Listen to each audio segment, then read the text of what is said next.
Scoring in the NBA has always been on the rise. Since the 90s and on throughout my lifetime, NBA team and NBA player averages have been steadily increasing, much to the chagrin of some, and to the benefit of others.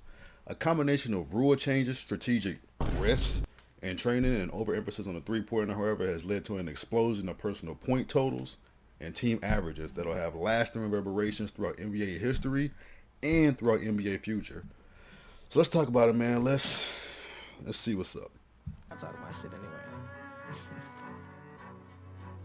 Is it?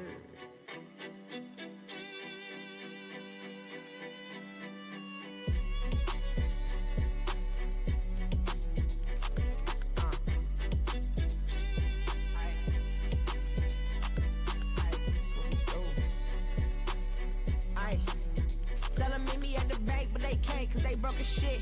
You niggas can't afford what's on my grocery list. Niggas talk behind my back. Now, if you don't mind, let me hit you with some stats. Over the last 5 seasons, the average NBA scoring was about 113 points per game. Compare that to the 105 points per game on 27 3-pointers attempted the 5 years before that. There is a clear correlation between the growing frequency of three-pointers and the point explosion the NBA continues to experience. That, along with relaxed rules on dribbling, contact on the perimeter, and an emphasis on ability to catch and shoot are all contributing factors. High-scoring games are almost always fun to see, and entertainment factors should always be number one priority for all sports leagues. The question I pose to them, however, is this actually good for NBA and basketball as a sport itself?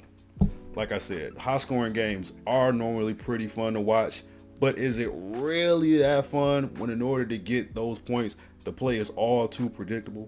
Short or high screen pick and roll drive, sink the defense, kick out to a flashing shooter for a mildly contested 30-foot three instead of a 2-foot layup, contested or not, with an opportunity to draw a foul. Sound familiar? What about a play where the heliocentric star player gets the ball, dribbles for 15 seconds before forcing penetration, no diddy, and kicking out a ball that might as well be a hand grenade at the end of a shot clock to a spot-up shooter that's likely cold from waiting all game to touch the ball? These plays probably sound familiar to you because it's the most common way almost all teams produce scoring opportunities. Sure, there are after timeout plays, half-court sets, and all sorts of called runs, but they seem to really just be clever dressing for the real shot the teams want to create. A three-point. According to Nielsen, the viewership of the postseason, the most heightened, typically most watched period of the season, was down 9% from last season. 9% can sound like a lot just when considering the whole, but when you take into account the raw numbers, you get a much better picture painted. Last year, there were about 3.86 million viewers compared to 3.52 million this year. Huge numbers still, regardless of the drop. It's still hard to tell why the numbers fell off a bit. The seemingly anticlimactic Cavs-Mavs matchup, the normal effects of a LeBron James-less finals, the lack of a true storyline to grab the public like Caitlyn versus the world, it seems like. It's hard to say, but either way, in the grand scheme, 9% really isn't very much.